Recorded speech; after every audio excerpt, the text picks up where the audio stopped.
നമസ്കാരം. ഭൂമിയിൽ ജീവിക്കുന്ന നമ്മളുടെയൊക്കെ ഒരു സംശയമാണ് ഭൂമിയിലെ പോലെ തന്നെ മറ്റേതെങ്കിലും ഗ്രഹങ്ങളിൽ ആൾപ്പാർപ്പുണ്ടോ എന്നുള്ളത്. പലപ്പോഴും സംബന്ധിച്ച നിരവധി കഥകളൊക്കെ നമുക്ക് ലഭിക്കുകയും ചെയ്യും. അവയെല്ലാം തന്നെ പൂർണ്ണമായും സത്യമായി കൊള്ളണം എന്നുമില്ല. ചിലപ്പോഴൊക്കെ ഭൂമിയെപ്പോലെ മറ്റൊരു ലോകമുണ്ട് എന്നും അവിടെ അന്യഗ്രഹ ജീവികളുണ്ടെന്നും അവർ നമ്മെ കാണാനെത്തും എന്നുമുള്ള കഥകളൊക്കെ തന്നെ പണ്ട് മുതലേ പ്രചരിക്കുന്നതാണ്. പക്ഷേ അതിനൊന്നും തന്നെ ആധികാരികമായി യാതൊരു തെളിവും ഇനിയും ലഭിച്ചിട്ടില്ല. പക്ഷേ നാസ ഉൾപ്പെടെയുള്ള ലോകത്തെ ഏറ്റവും പ്രധാനപ്പെട്ട ബഹിരാകാശ സംഘടനകളൊക്കെ തന്നെ ഇത് സംബന്ധിച്ച അന്വേഷണത്തിലാണ്. ഏറ്റവും ഒടുവിലായി പുറത്തു വരുന്നൊരു വിവരം, ഭൂമിയിൽ നിന്ന് 20 പ്രകാശവർഷം അപ്പുറത്ത്, അതായത് കോടിക്കണക്കിന് മൈൽ അകലെ ഒരു ഗ്രഹം കണ്ടെത്തിയിരിക്കുന്നു എന്നാണ്. ഇതിന് ഭൂമിയുടെ 4 ഇരട്ടി വലിപ്പം വരും എന്നാണ് പറയപ്പെടുന്നത്. ഇവിടെ വാസയോഗ്യമായ ഒരു മേഖലയാണ് എന്നാണ് ഇപ്പോൾ വിലയിരുത്തപ്പെടുന്നത്. അവിടെ ജലാംശമുണ്ട് എന്ന് പറയപ്പെടുന്നുണ്ട്. ഇവിടെ അന്യഗ്രഹ ജീവികൾക്ക് ജീവിക്കാൻ ആവശ്യമായ എല്ലാ ചുറ്റുപാടുകളും ഉണ്ട് എന്നാണ് ശാസ്ത്രജ്ഞന്മാർ കണ്ടെത്തിയിരിക്കുന്നത്.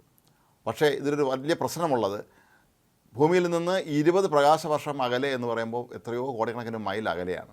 അവിടെ എത്തിച്ചേരുക എന്നുള്ളത് അത്ര എളുപ്പമുള്ള കാര്യമല്ല, അസാധ്യമാണ് എന്ന് തന്നെ പറയേണ്ടി വരും.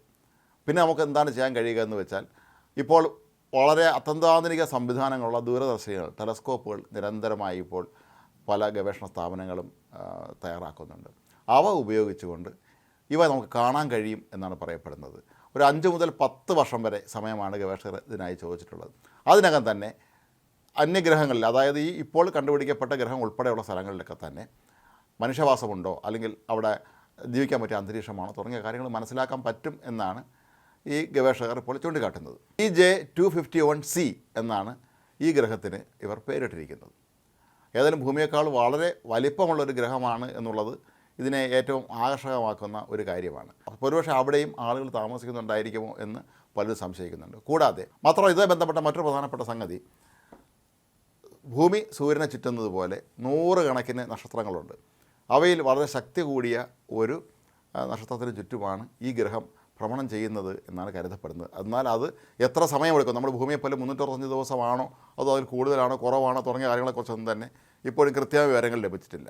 ഏതായാലും ഗവേഷകർ പറയുന്നത് ഇതൊരു വാസയോഗ്യമായ സ്ഥലം തന്നെ ആയിരിക്കുമെന്നാണ്. നമുക്ക് അവിടെ നിന്നുള്ള ആളുകളുടെ മികച്ച ആതിഥേയന്മാരാകാൻ കഴിയുമെന്നും നേരെ തിരിച്ച് അവർക്കും നമ്മളെ അങ്ങോട്ട് വിളിക്കാനൊക്കെ കഴിയുന്നൊരു കാലം വരും എന്നുമാണ് പറയുന്നത്. പക്ഷേ ഈ പ്രകാശവർഷങ്ങളെ ഭേദിച്ചുകൊണ്ട് അങ്ങോട്ടോ ഇങ്ങോട്ടോ യാത്ര ചെയ്യുക എന്ന് പറയുന്നത് അസാധ്യമായൊരു കാര്യമാണ് എന്നുള്ളത് കൊണ്ട് തന്നെ ഇതൊരു പക്ഷേ സ്വപ്നമായി അവശേഷിക്കാൻ തന്നെയാണ് സാധ്യത. എന്നാൽ നേരത്തെ സൂചിപ്പിച്ചതുപോലെ ദൂരദർശിനികൾ ഉപയോഗിച്ച് ഇത് കണ്ടുപിടിക്കാൻ കാണാൻ കഴിഞ്ഞാൽ, അവിടെ എന്താണ് നടക്കുന്നത് എന്ന് നമുക്ക് മനസ്സിലാക്കാൻ കഴിഞ്ഞാൽ അത് നമ്മുടെ ശാസ്ത്രലോകത്തെ സംബന്ധിച്ചിടത്തോളം വലിയൊരു നേട്ടം തന്നെയാണ്. കൂടാതെ ഈ പ്രകാശവർഷങ്ങളെയൊക്കെ കടന്നുകൊണ്ട് അവിടേക്ക് പോകാനുള്ള സംവിധാനങ്ങൾ ഒരു ഭാവിയിൽ തയ്യാറാകുമായിരിക്കാം. ബഹിരാകാശത്തെ മനുഷ്യർ പോകുന്നത് പോലും പണ്ട് മനുഷ്യന് സങ്കല്പിക്കാൻ കഴിയാത്ത ഒന്നായിരുന്നു. പക്ഷേ അതൊക്കെ തന്നെ ഈ ശാസ്ത്ര ലോകം യാഥാർത്ഥ്യമാക്കി.